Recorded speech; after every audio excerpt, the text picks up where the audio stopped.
나는 이 나라처럼 사람이 이동하는 모든 시설이 잘 되어 있는 나라는 처음 봤어. 세계에서 이런 나라는 유일무이한 것 같은데. 한국에 있는 동생을 만나러 온 여자가 한국을 경험하면서 깜짝 놀라는데요. 유럽 친구들은 자기가 얘기하면 아무도 믿지 않을 거라면서 한국을 꼭 경험하라고 말하고 있네요. 한국에서 어떤 경험을 하고 저렇게 말을 하는 건지 지금부터 알아보도록 하겠습니다. 사연이 재미있으셨다면 구독과 좋아요 부탁드립니다. 이 사연은 영국의 커뮤니티 사이트에 글을 올린 사연을 각색하여 구성하였습니다. 안녕하세요. 저는 독일에 살고 있는 안나라고 합니다. 얼마 전 친동생을 만나러 한국이라는 나라를 처음 가본 후 독일보다도 더 살기 편리한 나라가 있다는 걸 알고 이렇게 글까지 쓰게 되었습니다. 동생은 고등학생까지 독일에서 같이 살았고 제게는 너무나 착한 동생입니다. 5년 전에 독일에 왔다 간 후로 너무 오랫동안 못 봐서 너무 보고 싶었습니다. 그래서 이번 기회에 회사에 휴가를 내서 동생이 있는 한국으로 동생을 만나러 갔습니다. 아시아 쪽은 몇 해 전에 중국을 한번 다녀오긴 했습니다. 그런데 솔직히 중국 여행에 대한 기억이 별로 좋지 않아서 아시아 여행에 대한 큰 기대감은 없었어요. 단지 동생이 한국에 살고 있으니 동생 만난다는 셀레인밖에 없었답니다. 그리고 동생이 매번 자랑하듯이 한국에 대해 이야기를 해주었지만 중국이나 한국이나 별반 다르겠냐라는 생각 때문에 대충 얘기만 들어주는 편이었어요. 그런데 저의 이런 생각들이 바뀌는 데는 그다지 많은 시간이 필요하지 않았답니다. 한국의 인천국제공항이라는 곳에 도착했을 때부터 바로 생각이 바뀌기 시작했으니깐요. 솔직히 독일의 공항은 그렇게까지 현대적이지는 못해요. 그런데 한국의 공항은 모든 시설들이 번쩍번쩍 하더라고요. 그것만이 아니라 공항에서 일하는 분들이 하나같이 다들 웃으면서 얘기해주는데 기분이 좋아지더라고요. 나가서 동생을 만났는데 동생이 너무나 예뻐졌더라고요. 저는 독일에서 한국의 아이돌이 공연하는 것을 본 적이 있는데 그 아이돌처럼 동생이 화장을 하고 있더군요. 한국의 화장 기술이 매우 뛰어나다고 하더니 동생의 얼굴을 보고 알게 되었어요. 정말 훌륭하다는 걸. 동생과 반가운 인사를 하고 우리는 꼭 붙어서 걸어 다녔어요. 너무 오랜만에 보는 거라 자꾸 얼굴을 쳐다보게 되네요. 공항에서 바로 연결되는 지하철이 있다고 해서 동생을 따라갔어요. 한국의 지하철이 매우 편리하다고 하더니 정말 그걸 눈으로 확인할 수 있었어요. 동생이 제게 카드 한 장을 내밀더니 이거 한 장이면 한국에 어디든 갈 수 있다고 하더라고요. 티머니 카드라는 거였는데 이거 한 장이면 버스며 지하철 그리고 음식물 쓰레기까지 버릴 수 있다는 거예요. 정말 편리한 기능 같아 보였어요. 저는 동생을 따라서 티머니 카드를 찍고 지하철에 들어갔고 지하철 안에서 한 번 더 놀랐습니다. 유럽의 여기저기 지하철을 타러 가보면 한국처럼 이렇게 깨끗한 지하철 시설이 없거든요. 특히 영국 갔을 때는 정말 더러워서 지하철 타기 싫은 적도 있었어요. 그런데 한국은 놀라울 만큼 쾌적한 환경을 가지고 있더군요. 그리고 한국 지하철은 사고가 나지 않는 이상 정확한 시간에 들어오고 정확한 시간에 도착지에 내려준다고 합니다. 독일은 수시로 시간에 맞지 않게 운행이 돼서 약속 시간을 어긴 적이 몇 번 있었거든요. 더군다나 이렇게 정확하고 깨끗한데 요금이 말이 안 되게 느껴졌어요. 추가 요금도 꽤나 멀리 가야 나온다고 하니 지하철 타고 다닐 맛이 날 것 같네요. 동생이 매번 지하철을 타고 다니는 이유를 알겠더라고요. 동생은 자기는 한국에 오래 살았지만 자동차의 필요성을 느끼지 못한다고 하네요. 지하철과 버스를 타면 연결이 너무 잘 되어 있어서 여기저기 다니기가 너무 좋다고 합니다. 더군다나 환승이 공짜라니 말 다했죠. 한국의 지하철 덕분에 편하게 동생이 살고 있는 집으로 갈 수가 있었어요. 동생과 함께 저녁을 먹고 밤늦은 시간이 되었어요. 그런데 동생이 그래도 한국에 왔는데 첫날 밤을 대충 보낼 수 없다며 저보고 밖에 나가서 맥주 한잔 하자고 했어요. 제가 시계를 보니 너무 늦은 시간이었어요. 그래서 저는 이 시간에 밖에 나갔다가 무슨 꼴을 당하려고 돌아다니느냐며 난 무서워서 싫다고 말했죠. 그런데 동생은 언니, 한국은 독일 같지 않아. 그리고 한국에 왔는데 밤 문화를 체험 안 해보고 가면 언니는 평생 밤에 돌아다니지 못할지도 몰라. 라고 말하는 겁니다. 사실 제가 앞에서 중국 여행에 대한 기억이 별로 좋지 않다고 말한 건 이 이유 때문입니다. 중국 여행 갔을 때 친구들이 중국은 밤에 돌아다녀도 괜찮다고 해서 밖에 나갔다가 메고 나갔던 가방을 소매치기 당하고 이상한 남자들이 찝적대서 경찰서까지 갔었거든요. 경찰서 가서도 아무도 영어를 할 줄 아는 사람이 없어서 제대로 신고도 안 되었고요. 정말 그날만 생각하면 너무 아찔합니다. 가방에 있던 여권도 잃어버려서 대사관까지 찾아가야 했던 기억입니다. 그런데 제가 아무리 다른 나라인 한국이라도 밖에 나가고 싶겠어요? 그런데 동생은 계속적으로 저에게 밖에 나가기를 권유하더군요. 그래서 어쩔 수 없이 나가보자고 했네요. 나가서 돌아다니는데 그 시간에도 사람들이 꽤나 많더군요. 그리고 가게마다 네온 사인들이 빛나는데 이상하게 가슴이 콩닥콩닥 거리더라고요. 저는 동생과 함께 작은 맥주집에 갔고 한국 사람들은 그 시간에도 너무나 신나게 놀고 있었어요. 저도 그 무리에 들어가니 신났어요.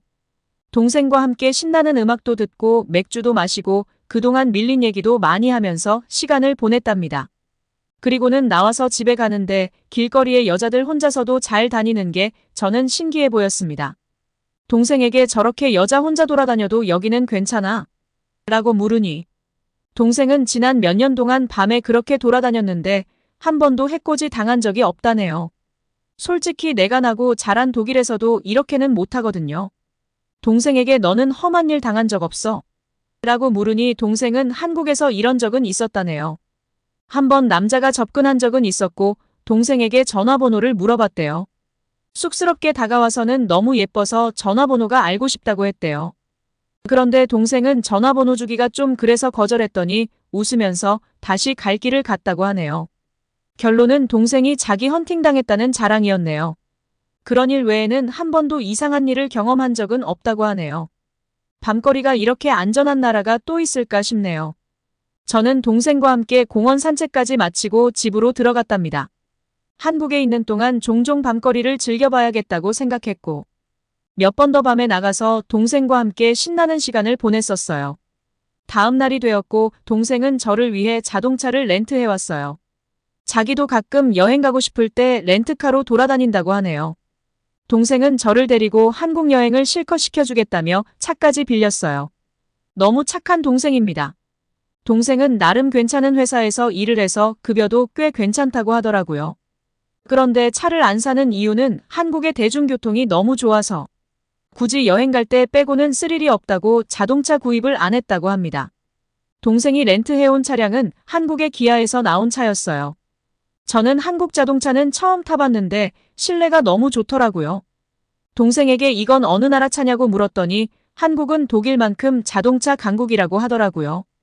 차 안의 여러 가지 기능들은 독일 차보다도 좋은 기능들이 많이 있다고 합니다. 제가 차에 별로 관심이 없어서 한국에서 자동차를 생산하는지 처음 알았네요. 그런데 세계적으로 수출도 많이 하는 나라라네요. 출발하려는데 동생 직장 동료 중에 폴란드에서 온 친구가 왔고 동생이 불렀답니다. 같이 여행에 동참하기로 했습니다. 우리는 들뜬 마음으로 신나게 출발하였습니다.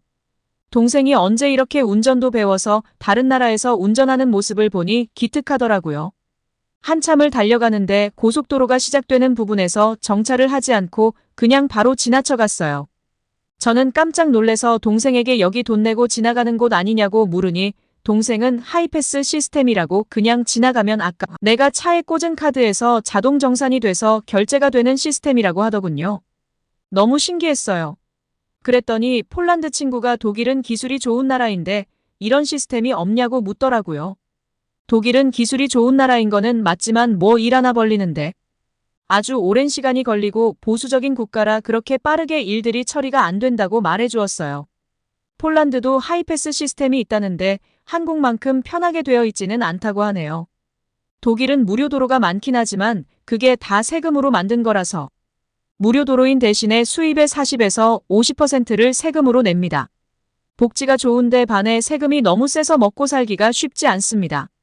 한국의 하이패스는 정말 편하네요. 독일은 톨게이트가 없고 현금으로 요금을 내니 길 막힐 때는 답답하답니다. 한참 달려갈 때 왼쪽 옆에 파란색 선들이 그어져 있는 걸 봤어요. 그래서 물어보니 버스 전용 도로라고 하더군요. 이건 다른 유럽 국가에 가봤어도 못 봤던 거였어요. 버스 또는 사람이 많이 탄 승합차들이 저 차선을 이용할 수 있다고 하네요.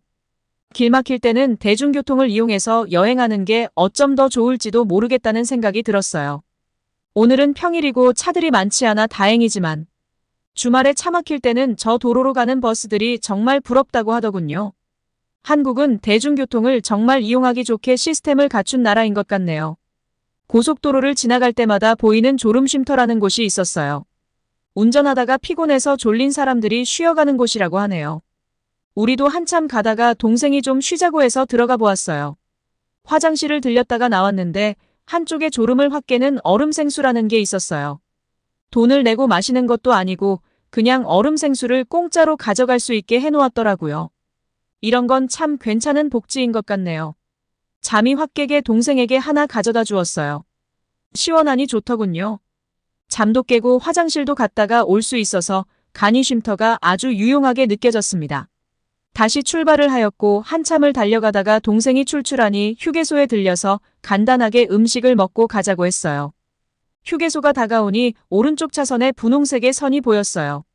동생 말이 그 분홍색 선이나 녹색 선은 차량 유도선이라고 합니다.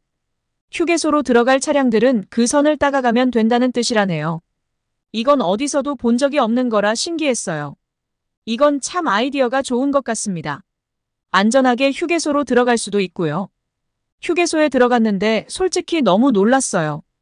어떻게 이렇게 큰 백화점 같이 생긴 곳이 휴게소이지? 라는 생각이 들 정도로 웅장해 보였어요.